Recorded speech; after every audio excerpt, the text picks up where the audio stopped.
تو کہا کہ اللہ الصمد پڑھتے ہی وہ ایک دم دور ہو جاتا ہے، ایسے جیسے کسی چیز کو کوئی دھکا دے اور وہ چیز دھکے سے ایک دم دور ہو جائے۔ اللہ الصمد، ایک دم وہ دھکے سے ایک دم کوئی دور ہو جائے۔ کہا کہ ایسے ہی ہوتا ہے اللہ الصمد، اور کہا کہ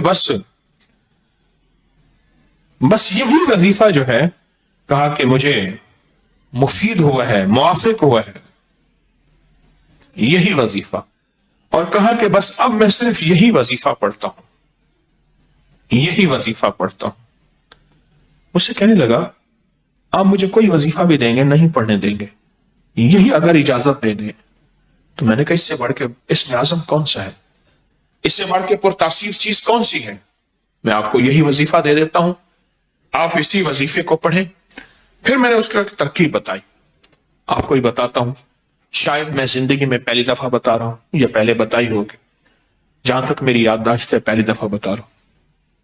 یہ نہیں کہ چھپاتا ہوں، دعویٰ تو پھر بھی نہیں کر سکتا، بھول جاتا ہوں پھر یاد آتی ہے بازو کا۔ اب وہ چیز آپ کو عرض کر رہا ہوں، میں نے اسے کہا صرف ایک دفعہ سورۃ اخلاص پڑھ، اول آخر 3 دفعہ درود شریف۔ رونگٹے کھڑے کر دینے والا عمل، اس کا نام جو میں نے سال سے رکھا ہے، رونگٹے کھڑے کر دینے والا عمل۔ حدیث میں آتا ہے، مفہوم ہے کہ جب بندے کی اضطرائی کیفیت ہوتی ہے، بے چین، بے قرار، پریشان ہوتا ہے، مضطرب، اس وقت عرش الہی ایک دم میں حرکت میں آتا ہے، رحمت متوجہ ہوتی ہے اور اللہ کا عرش ہل جاتا ہے۔ رونگٹے کھڑے کر دینے والا عمل، ایسا عمل جس میں انسان جو ہے بس ایک پل میں ایسے بے چین، بے قرار ہو۔ اس کی ترکیب یہ ہے کہ والا کر درود پاک 3 بار، ایک دفعہ سورۃ اخلاص پڑھیں، اور پڑھ کے جب اللہ الصمد پہ پہنچے نا تو اس کو ہلکا ہلکا دل میں دہرائیں، اللہ الصمد، اللہ الصمد، دہرائیں، توجہ سے دہراتے جائیں۔ پہلے الفاظ آتے ہیں، اور سے سنیے گا، پہلے الفاظ آتے ہیں، پھر کیفیات آتی، پہلے الفاظ آتے ہیں پھر کیفیات آتی ہے۔ پہلے الفاظ آتے ہیں، انسان پہلے الفاظ سے، بچے کو آپ ایسے لوگوں کے ساتھ پلنے کے لیے جو بول نہیں سکتے، بچہ کبھی نہیں بولے گا، وہ کرے گا، بول نہیں سکے گا، کیونکہ بچہ الفاظ چنتا ہے، پھر وہ الفاظ بولتا ہے۔ پہلے الفاظ ہوتے ہیں۔ کسی نے پوچھا حضرت میرا دل ذکر نہیں کرتا، بس زبان سے کرتا ہوں۔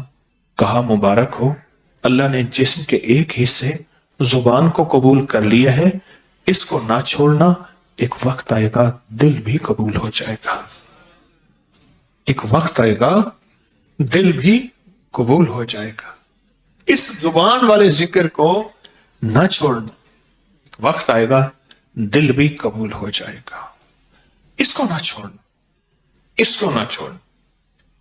حقیقت کہہ رہا ہوں۔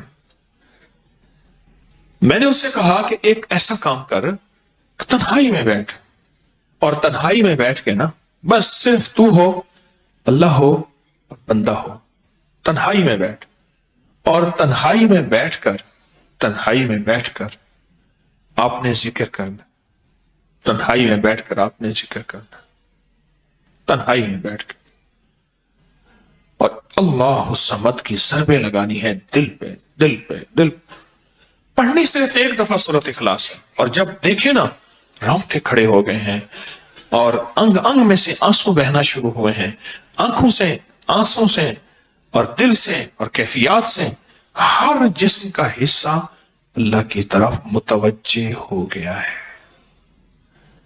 ہر دل کا حصہ، ہر جسم کا حصہ، ہر رگ اللہ کی طرف متوجہ ہو گئی ہے۔ تو پھر اللہ کے ساتھ تعلق بنا اور اپنی مراد، اپنی آس، اپنی امید اللہ کے سامنے پیش کر، اپنی مراد، اپنی آس، اپنی امید اللہ کے سامنے پیش کر، اور اللہ الصمد کو دوہرا۔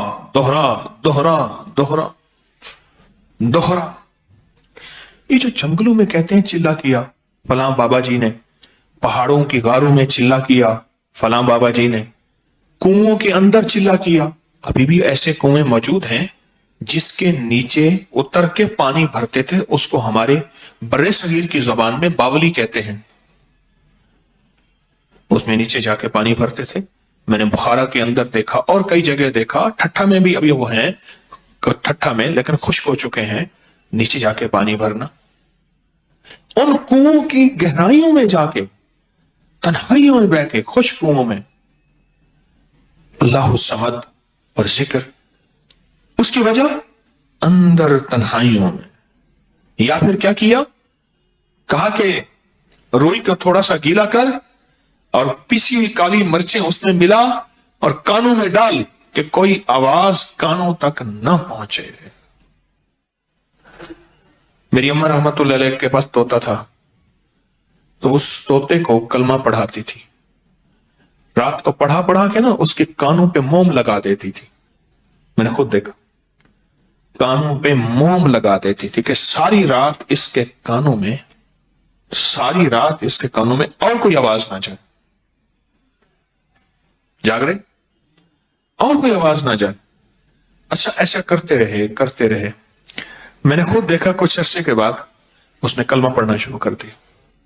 ایسے ہی ہم اگر مشق کر لیں، جانور کی مشق ہو جائے تو اس کو کلمہ زبان پہ آ جاتا ہے۔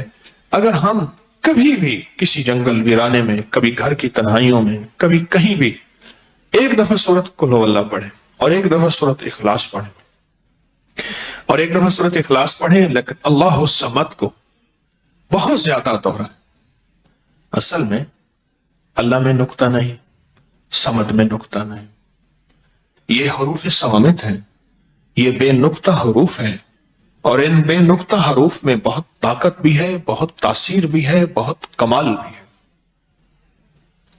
اللہم اغفر لی ولوالدی وللمؤمنین والمؤمنات والمسلمین والمسلمات۔ آپ اس وظیفے کو اٹھائیں، اس میں ذرا چنیں کہ بے نقطہ حروف کتنے ہیں۔ آپ کو ایک حیرت ہوگی، اور آپ کو حیرت ہوگی کہ اچھا یہ کیا ہے۔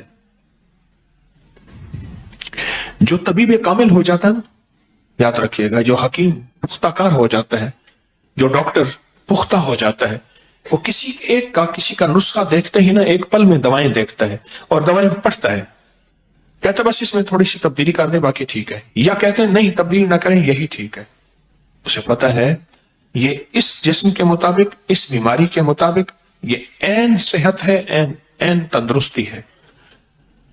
اسی طرح جو وظائف کی دنیا کا بندہ ہوتا ہے اور اس کو وظائف کی دنیا میں پختگی مل جائے تو وہ بھی ایک پل میں وظیفے کے اندر کی طاقت دیکھتا ہے کہ اس میں حروف عطشی کتنے ہیں، خاکی کتنے ہیں، آبی کتنے ہیں، بادی کتنے ہیں، صوامت کتنے ہیں، قمری کتنے ہیں، شمسی کتنے ہیں، اور اس کے اندر وہ حروف کتنے ہیں جو نوری ہیں، وہ کتنے ہیں۔ ایک پل کے اندر اس سے وظیفے کی طاقت اور تاثیر، اور ایک پل کے اندر اس کے کمالات اس کے اندر کھل جاتے ہیں۔ اندیکھا جہان ہے، لاہوت مالاکوت کا جہان ہے۔ ایک صحابی حضرت معاذ بن جبل رحمت اللہ رضی اللہ تعالیٰ عنہ، وہ فرماتے ہیں کہ زندگی محدود ہے، علم لا محدود ہے۔ انہی کا فرمان،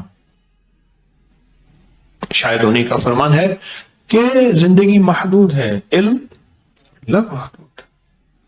تو جو علم لا محدود ہے اس کو ہم اپنی عقل سے سمجھنے کی کوشش کریں، اپنے شعور سے سمجھنے کی کوشش کریں، اپنے احساس اور ادراک سے سمجھنے کی کوشش کریں تو نہیں سمجھ سکتے۔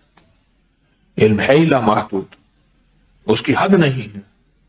کبھی اگر آپ رونگٹے کھڑے کر دینے والے عمل کو چاہیں نا تو بیٹھ کے اس کی مشق کر لیں، دوسری یا تیسری مشق کے اندر آپ کو توجہات مل جائیں گی، ایک پل میں وجدان مل جائے، آپ حیران ہوں گے یہ کیا ہوا، اتنا جلد مجھے توجہ مل گئی، ساری عمر میں بڑی بڑی دعائیں مانگتا رہا، کبھی توجہ نہ ملی، کبھی کیا نہ ملی، توجہ نہ ملی، اور پل کے اندر اتنی مجھے توجہ مل گئی، اب حیران ہو جائیں گے۔ اللہ الصمد، جب اس کو انسان وجدان سے اور پورے درد سے اور پورے غم سے اور پورے درد سے بندہ اس کو دہراتا ہے، اس کے اندر جتنی بھی حروف ہیں وہ سارے وہ